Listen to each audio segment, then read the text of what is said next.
Okay, so there's nothing more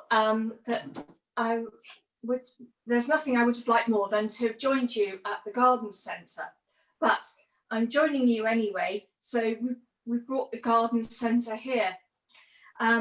So I went for a lovely walk this morning around the Memorial Park, which was energising. There were lots of people out with lots of dogs, dog walking, and it was quite relaxing walking around. And this morning I've been out in the garden to find some treasure to share with you. At this time of year, we might think about making a candle arrangement, an Advent candle ring. And they could be made on an oasis frame, a round frame. And we usually make one for church. But I've adapted the way that I make one. I'm not going to make you one today, but I'm going to just explain how to do it, and then I'll make an arrangement for you. But I have a lovely bowl, which I found in a bric-a-brac shop. I think it was in Bristol a couple of years ago. And it's enamel. And I just love the spotty look to it, the polka dots. And the way I would do it is actually to use a very big container and to fill it with blocks of oasis. So if you were being particularly thrifty, or you couldn't get out to the shops at the moment, you could use oasis that you'd used before and turn it the other way round. And I would fill this with blocks of oasis and in effect make my own shape. So the oasis would come above the level of the container, and then I would just slice it with a knife or scissors so that it just gave a sloped edge. And then I would make the outer ring with evergreens, like this lovely ivy with the fruits on, or pieces of skimmia, and I've got Pittosporum, which is a lovely evergreen, a lovely leaf shape, and just make the circle of greenery, fill it in with pieces of greenery, keeping it all fresh material, and then placing in the candles. And you can buy these little sort of cups with points on that the candles fit in, and they would just slot into the oasis. Now that candle I think must have been in the sun because it's bent, but we would have red candles, so 4 red candles around the outer ring. So just place them around, and then I would place a white candle, or in this case a cream candle, in the middle. Normally I would sit it on perhaps a small dish, like a trifle dish, in the middle, and just have that raised. And I'm thinking this year, because it's going to be a different sort of Christmas, I'm certainly going to take advantage of the time that I have and try and make some things for the house and for the porch. I was thinking I might make a candle ring and keep it in the porch where it would look pretty on a table, and then for Sunday meals or special times, just bring it in and have it at the centre of the table. Sometimes I do like to refresh it during the month. So if you made it for the 1st of December, and then you can gradually make it more Christmassy by using pine, by using yew, by using some Christmas tree, and have the wonderful aroma of the greenery. And one of my favourites too is eucalyptus. It's so aromatic, it's absolutely beautiful. But I would keep it to natural material, because if you're going to be lighting the candles, it obviously doesn't need to be anything flammable. The other sorts of eucalyptus, it comes with different leaf shapes. That's a lovely large leaf. And if you crush it in your hand, oh, it smells absolutely divine. And of course you have the round-leafed eucalyptus as well. So I'll put that aside for the moment. But I was thinking of ideas, and I found this in one of our storerooms, and I was thinking actually that would make a really nice arrangement to make a sort of crown arrangement for the top of the table.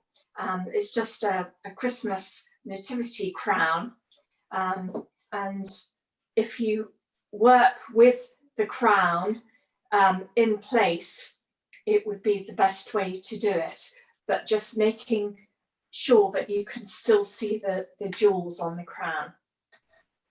But talking of jewels, it was our anniversary a couple of days ago, and I didn't know what to do, and I thought I would make Richard a card. So I made him a card, and I made it out of these jewels, which, as you can see, I've managed to stick onto the stiff cardboard using a Copydex type of glue, but it really glistens and shimmers.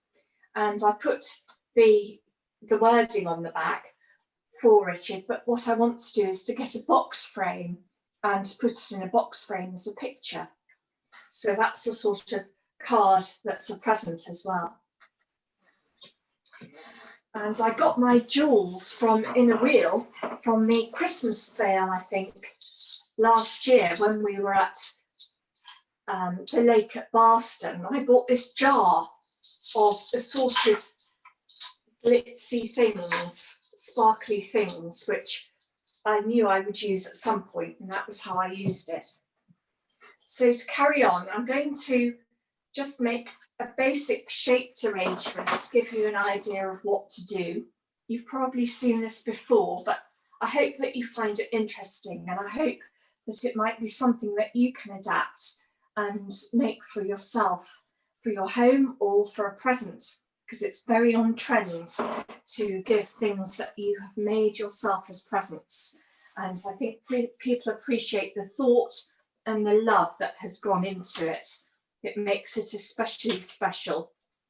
So I'm going to use the eucalyptus, and I've got the soaked oasis here, and I'm just going to make the shape around the container. So really anyone can do this, because all you're doing is copying the shape. So you could even put it on a dinner plate if you really wanted to be exact. So put that on a dinner plate and you can see the edge that you need to go to. So I'm just going to make the shape around here.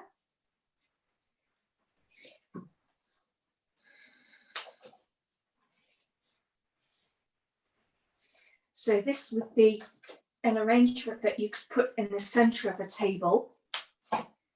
You could actually use a container like this to make an upright arrangement, which would be fanned out at the front, about that high, and upright.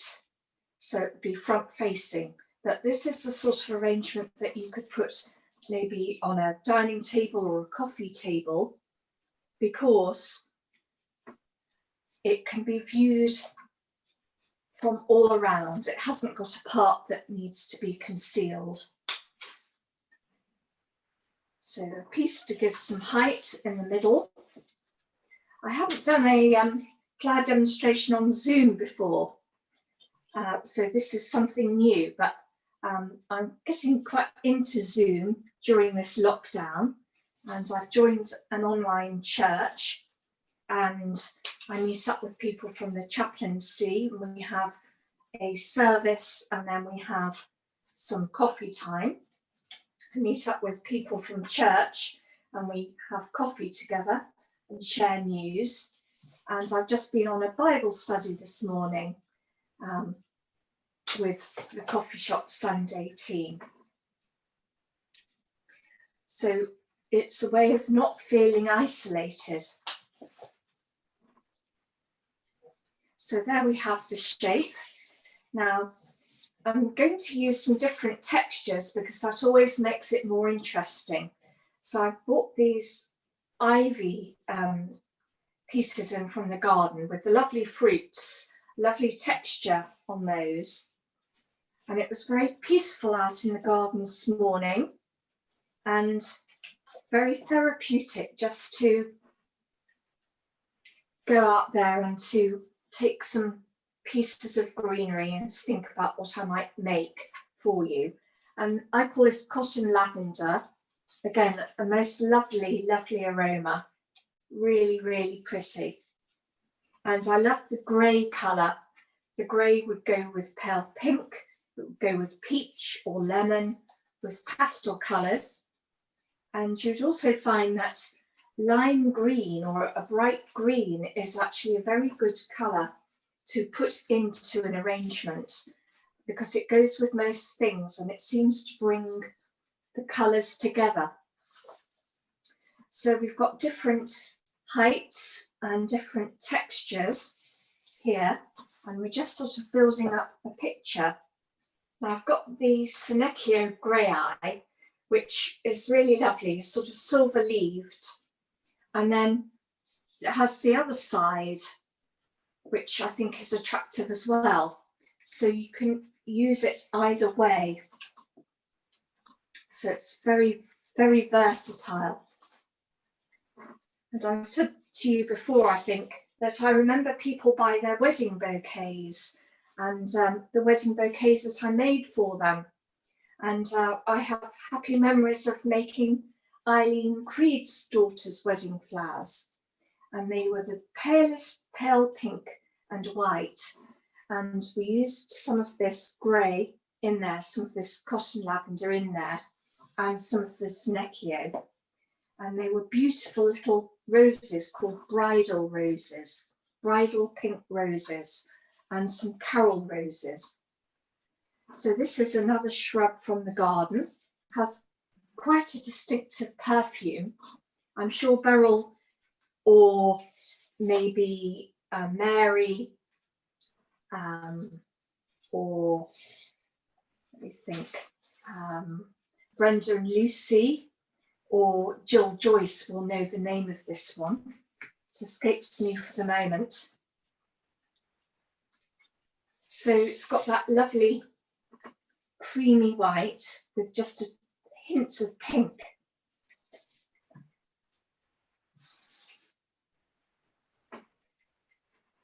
Signs of spring emerging, I think. And these berries, which are quite sort of pronounced on this ivy,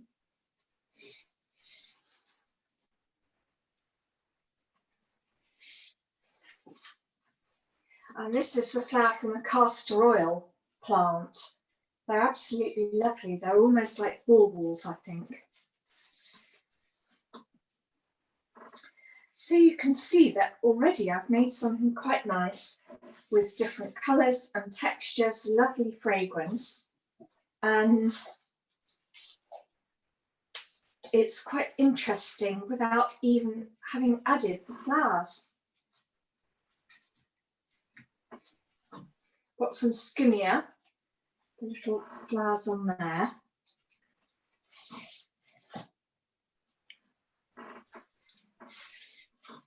I'm sure you're all naming these in Latin. We've got the ivy, variegated ivy, little tendrils of ivy. And I'm thinking that I'm going to make a wreath this year to go in the porch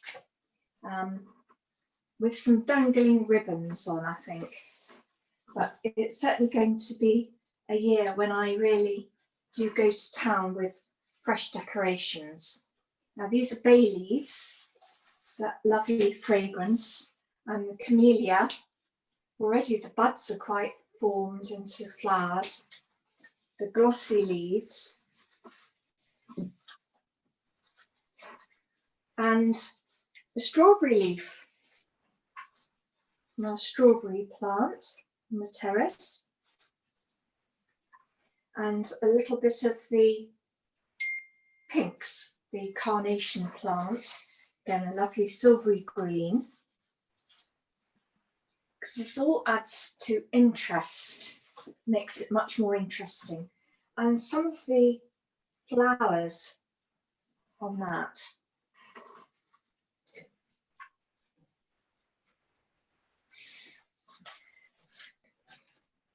and a skimmia with the red flowers on, and the castor oil leaf. I just think they're so lovely. Some of them are bigger than hands, they're really huge. They're quite established plants in our garden, but just a little leaf in this lovely bright lime green. I love lime green with orange, and you could make an arrangement and actually put some clementines or satsumas in on little cocktail sticks or barbecue skewers. Again, the ivy. And somebody's at the door.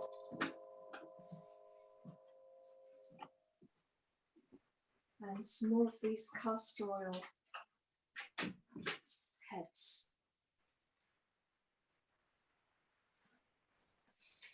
So if you go into the garden, or if you have a balcony or window box, whatever, and you're thinking of flower arranging, think outside the box, because you'll find some fruits or twigs or herbs that can very easily be utilised in a flower arrangement. And I must say, I'm more of a fan of flower arranging than I am of gardening. So some things find their way into vases rather prematurely in this household. Richard has grown something splendid, and then he will find it taking pride of place, not in the garden, but in a vase. So there we are. Now, just to add some colour, I bought these flowers, and they're actually the fair trade flowers, which I think is a really, really good way of supporting people, knowing that they've been fairly traded. They've come from across the world.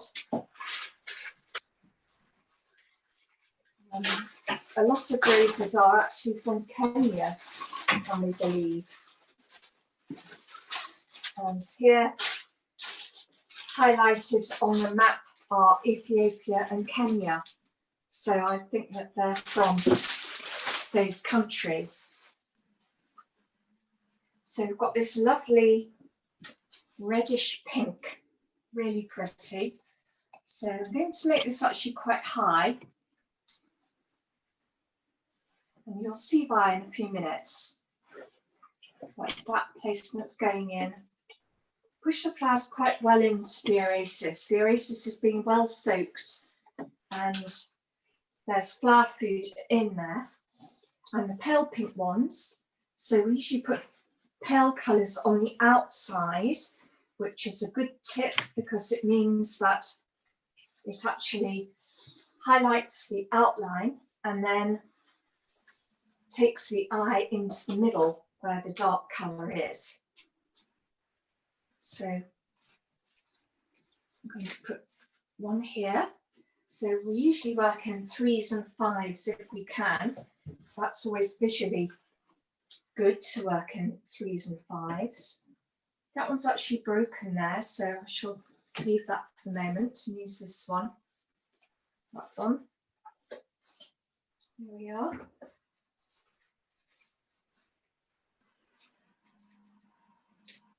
So we've got the 3 around there. And then we'll cut that one where it's broken. And nothing's wasted. These are the storm petals on the outside, just the guard petals protecting the inner flower. So I'm now just going to make a circle around the top one.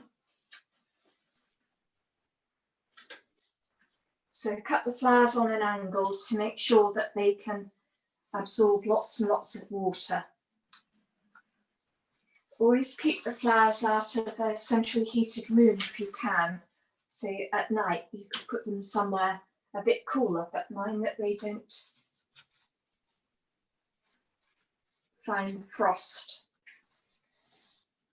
And then we've got this bright one. I'm just going to slot this one in. So we've got the 3 on the outside, 3 pale ones on the inside. And then I found this one in the garden, which is especially pretty, I think. It almost looks like a wild rose.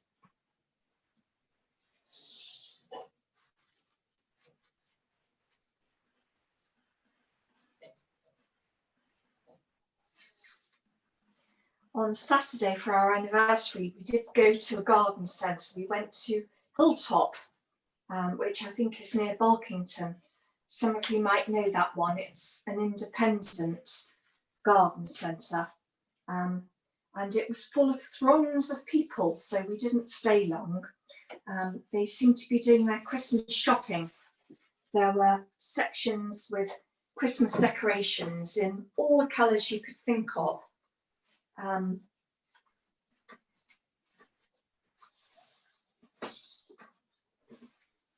outside I saw some little Christmas trees which were rather nice. They were probably only about 2 foot in height, and they were fresh. And I think I might buy one because at the hospital chaplaincy we're trying to decorate the chapel for Christmas. And we thought that we would have some Christmas trees because the chapel features on Zoom when they do live services, when they can. Everything, of course, is sort of subject to COVID regulations. But I thought that I might put the little fresh tree in, and I've got some LED lights, so we don't have to worry about health and safety. I like to think that the gypsophilia looks like sort of snow, just really, really pretty. There are different names of it. One is Bristol Fairy, which I think this one is, and there's another one called Million Stars, which is certainly a lovely name.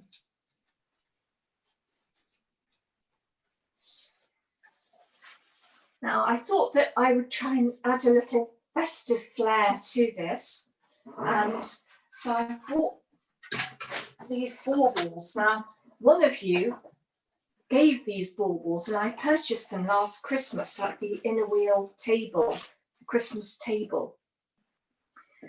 They look absolutely fabulous, don't they? Almost like chocolates. You can't really choose your favourite. There's sparkly ones, glistening ones, all colours of the rainbow. They're absolutely delicious.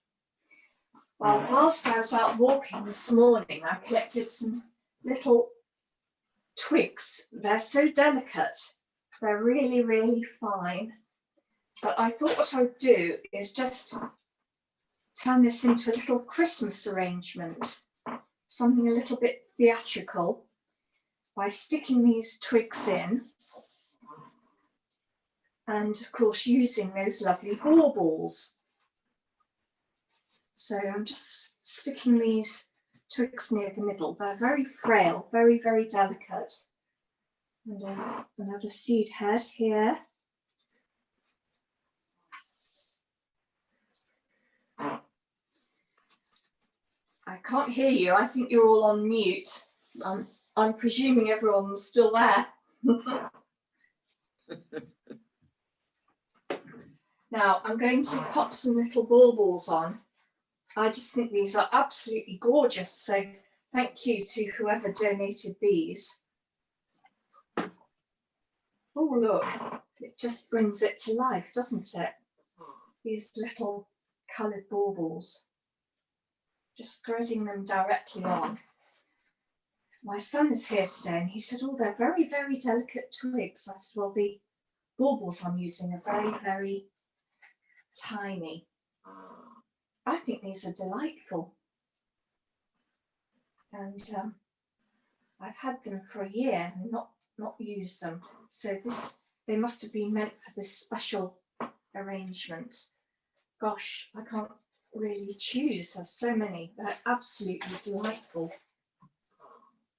But we mustn't gild the lily. Mustn't put too many on, I think. But there are lots of pink ones, as you can see.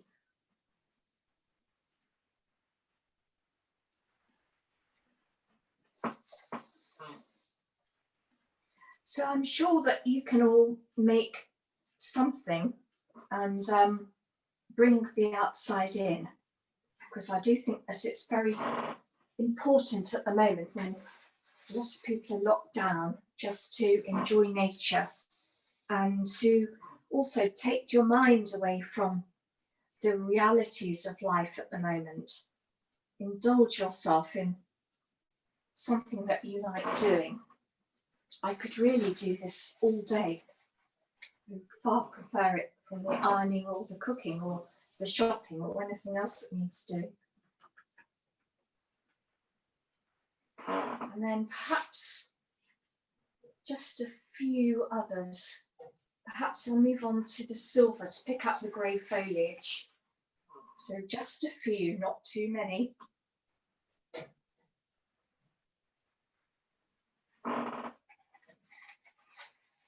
Don't want to spoil it.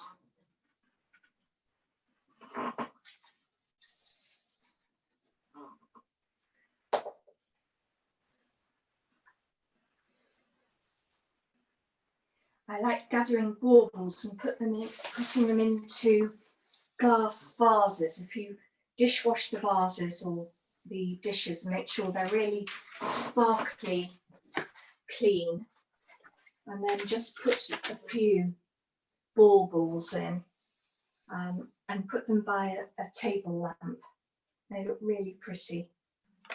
And I think some of the best decorations are ones that are simple, actually, just the simple ideas. I'm going to just talk to you about something else that's in this picture. There we are. I'm just turning that round for you to see. And I'll put that, because this is made with love for all of you. It says on there, friends, and it says, many of the beautiful things in life last only for a moment, but true friendship lasts forever. And I think that's true about Inner Wheel. I'm going to bring that into the camera so that you can see it. Hopefully, you can just turn it around so you get a good view. Put this candle just here. And I'm going to talk to you about this picture, which it says on it JMR, and it was painted by Jesse Robeson, and it was in 1902, and that was from Richard's side of the family, and it's a watercolour of dahlias. We were given this by Richard's late parents and had it framed, and it's one of my favourite pictures. Just to think that one of Richard's family painted that in 1902. I love it. So it's really good to be with you all. I think maybe the time has come to the end. I could show you just something that's very small and quick. Shall I do that? I'll just get something to show you.